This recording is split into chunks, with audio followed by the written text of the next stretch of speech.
শুভ সকাল আমার প্রিয় বন্ধুরা, কেমন আছো তোমরা? আশা করি সবাই ভীষণ ভালো আছো। আর তোমাদের ভালোবাসায় আমরা মোটামুটি বেশ ভালোই আছি। সিম্পল লাইফ ভিলেজ চ্যানেলে তোমাদের সবাইকে স্বাগত জানাই। আবারও নতুন একটি ব্লগ নিয়ে চলে এলাম। তোমরা সবাই আমার সাথে থাকো আর শুরু থেকে শেষ অবধি ব্লগটা দেখতে থাকো। আশা করছি আজকের ব্লগটাও তোমাদের বেশ ভালো লাগবে। তো চলো সকাল সকাল কি করতে শুরু করেছি বলো তো? দেখে তো বুঝতেই পারছো, হাতে একটা আর কি অনেক বড় বাঁশ আর কি লম্বা বাঁশ নিয়ে আছি। না না, কিছু করব না, ছাগলের পাতাও কাটবো না। এখানে হচ্ছে আমার মেয়ে আর কি পেয়ারা খেতে চেয়েছে, তো তার জন্য আর কি পেয়ারাটা পাড়ার খুব চেষ্টা করছি। আর আমার মেয়ে মানে মোবাইল ধরে আছে, ও ভিডিও করছে আর কি, বুঝলে? তো চলো, অনেক অপেক্ষার পর মানে অনেক ভেবে চিন্তে দেখলাম যে গাছে না উঠলে আমার আর কি পেয়ারাটা পাড়া হবে না, পুকুরে পড়ে যাবে। কারণ পেয়ারার গাছটা একদম মানে পুকুর পাড়ে। তো দেখো আমি কিভাবে গাছে একদম লাফিয়ে উঠে যাব। তো ছোটোবেলা জানো, আমি আগে ছিলাম গাছে ওঠার, আমি আর একটা হচ্ছে আমার মাসি, আমরা দুজনে গাছে উঠতাম। আমাদের একদম দল ছিল, মনে করো 10-12 জন আমরা মেয়ে একসাথে বড় হয়েছি হেসে খেলে। তো তাদের মধ্যে থেকে আমি আর আমার একটা মাসি, আমরা উঠতাম গাছে, তেঁতুল গাছে বলো, আম গাছ, তারপর হচ্ছে তোমার বেল গাছে, মানে অনেক অনেক জায়গায় উঠতাম। তখন তো মেয়ে মানুষ কি না, মানে অল্প বয়সী, মানে খাবার ইচ্ছে করলে এই চল ওখানে গিয়ে খাবো আর কি, এরকমটা। তো দেখো পেয়ারাটা পাড়তে গিয়ে আমার কি অবস্থা, মানে নাগাল পাওয়াই যাচ্ছে না, একটু দূরে আছে। তো দেখো পেয়ারা পাড়ার টেকনিক, পা দিয়ে আমি হচ্ছে পাতাটা টেনে নিয়ে আসলাম, তারপর হাত দিয়ে আর কি ধরলাম। তো ওই ডালে আর কি যাওয়া যাবে না, কারণ ওইদিকে একদম মানে কোনো কিছু মানে সাপোর্ট নেই, গেলে পরেই পড়ে যাব পুকুরে। তো আমার মেয়ে যেহেতু বলেছে আর না পেরে দিলে ও কান্নাকাটি শুরু করে দেবে জানো, ওই জন্য আর কি ওকে আর কি গাছ থেকে পেয়ারাটা আমি পেরিয়ে দিলাম, বুঝলে? তো আগে ওঠাটা ঠিক জানো, আর এখন তোমার মনে করো এখন যে হচ্ছে তোমার কি বলো তো, তোমার বিয়ের পর গাছে উঠতে নেই, নাহলে হচ্ছে শ্বশুর আছে না, শ্বশুর থাকলে তার বলে ঘাড়ে বলে ওঠা হয়।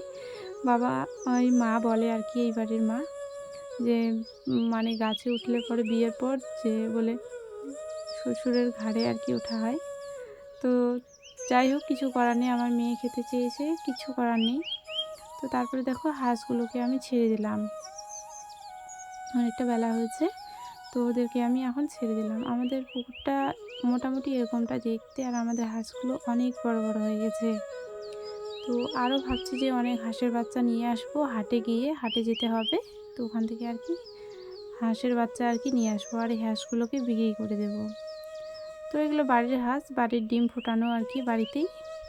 আর হাট থেকে নিয়ে আসলে তো ওখানকার আর কি, এখানকার মানে বাড়িতে আর হবে না এখন, কারণ এখন যে মাগুলো ডিম পাড়ে না, ওই মাগুলো এখন আর কি বাচ্চা ফোটাবে না, ওরা শুধু একবারই বাচ্চা ফোটায়। তো সেটার সময় চলে গেছে, একবার হয়ে গেছে, আর হবে না। তো দেখো তোমাদের দাদা ভাই আর কি আমাদের এখানে তো আজকে হাটবার বৃহস্পতিবার, তো হাট থেকে আর কি মাছ নিয়ে এসছে। তো মাছটা আমি আর কি কাটছি। তো তোমরা চলো সবাই সাথে থাকো, আর সবাই একটু আমাকে এইভাবে সাপোর্ট করো।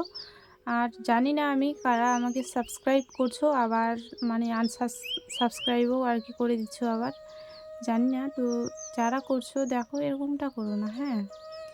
ঠিক আছে, আমি ভালো না বা সাবস্ক্রাইব করতে পারছি না আমি তোমাদেরকে, কিন্তু এরকম করে আর মানে সাবস্ক্রাইব আর কি করতে হয় না জানো।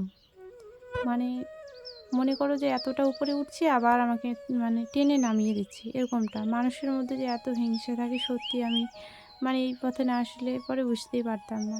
ঠিক আছে, তুমি আমাকে সাবস্ক্রাইব করেছো, আমিও একটু সময় পেলে তোমাকে সাবস্ক্রাইব করে আসবো, সত্যি বলছি। কিন্তু আমি ওই যে সময়টা হয়ে উঠছে না জানো, মানে আমি হচ্ছে বাড়ির সব কাজকর্ম সেরে ভিডিও মানে করি, তারপরে আবার আমার মেয়ে আছে, তো সবারই আছে, এটা সবাই বলবে, সবার বাচ্চা আছে, সংসার আছে, তবুও তো সবাই ভিডিও করে। ঠিক আছে, মেনে নিলাম গো। তো আমরা একটু গ্রামে থাকি, তো আমাদের মানে এক্সট্রা আরও অনেক কাজ থাকে জানো। সেটা হচ্ছে আমাদের গরুকে খড় দিতে হয়, ছাগলকে পাতা, অনেক কিছু কাজ থাকে, ঘাস কেটে আনতে হয় মানে জমিতে গিয়ে, তো সেই কাজগুলো তোমাদের থাকে না যারা আর কি শহরে থাকো। তো ওটাই বলছি, কেউ কিছু আর কি মাইন্ডে নিও না, হ্যাঁ? মানে আমি সময় পেলে অবশ্যই তোমাদেরকে গিয়ে ভালোবাসা দিয়ে আসবো। তো তোমরা তার আগেই আমাকে আর কি ভালোবাসা থেকে বঞ্চিত করে দিচ্ছ, জানো? কাউকে সাবস্ক্রাইব করলে তাকে আনসাবস্ক্রাইব করতে নেই, মানে মনে দুঃখ পায়। তো আমি যাকে কোনোদিন সাবস্ক্রাইব করেছি তাকে কোনোদিনও আমি আনসাবস্ক্রাইব আর কি এখনও করিনি। কারণ ও একটা মানে দরকারে আর কি এই লাইনে এসেছে, আমিও আমার প্রয়োজনে আমিও এসেছি। তো সবাই সবাইকে সাপোর্ট করে চললে পরেই আর কি আগামী দিনে এগোতে পারবো সবাই আমরা একসাথে। তো চলো, মাছটা কেটে নেওয়ার পরে আমি পুকুরে আর কি ভালো করে পরিষ্কার করে ধুয়ে নিচ্ছি। তো ধুয়ে নেওয়ার পরে এখন আমি আর কি রান্নাঘরে চলে যাব। তো আরও অনেক কাজ বাকি আছে, জানো? তো এইসব করতে করতে না দিন মানে চলেই যায়, দিনটা আর কি থামতে যায় না। তো যাই হোক, এদিকে দেখো আমি এখন আর কি চলে যাব। তো মাছগুলো তোমরা একটু দেখে নাও কেমন করে কাটলাম, কেমন কাটা হয়েছে একটু বলবে সবাই। আর একটা দেখতে পাচ্ছ, ওটা হচ্ছে শামুক। আমাদের এখানে আর কি পুকুরে একটা বের হয়েছিল, আমার মেয়ে আবার শামুক খেতে বেশ ভালোবাসে, তাই আর কি। তারপরে এই যে রান্না বান্না করে তোমাদের দাদাভাইকে এখন খেতে দেবো। আর আমি তো স্নান করেছি, তো চুলটা তো দেখতেই পাচ্ছ। আর তোমার দাদা একদম খাওয়ার জন্য ব্যস্ত হয়ে গেছে, ওই জন্য আর কি বললাম যে বসে যাও, খাওয়া দাওয়াটা আর কি সেরে নাও। তো তারপরে বাবাও চলে আসলো। তো এরকমটা করেই আমরা আর কি প্রত্যেকদিন খাওয়া দাওয়া করি। মা আসলে ওইদিকে বসে ফ্যানের ওইদিকে, আমি এদিকে বসি, মেয়ে বসে, সবার আর কি হয়ে যায় কোনো রকম করে। তো চলো বাবা মাকে খেতে মানে তোমার দাদা ভাই আর হচ্ছে আমার বাবাকে খেতে দিলাম। তো চলো আজকের মতো আর কি ব্লগটা আমি এখানে শেষ করছি বন্ধুরা। তোমরা সবাই সুস্থ থেকো, ভালো থেকো। আজকে আমি ছোট্ট করে একটা ব্লগ আর কি শেয়ার করলাম। টাটা।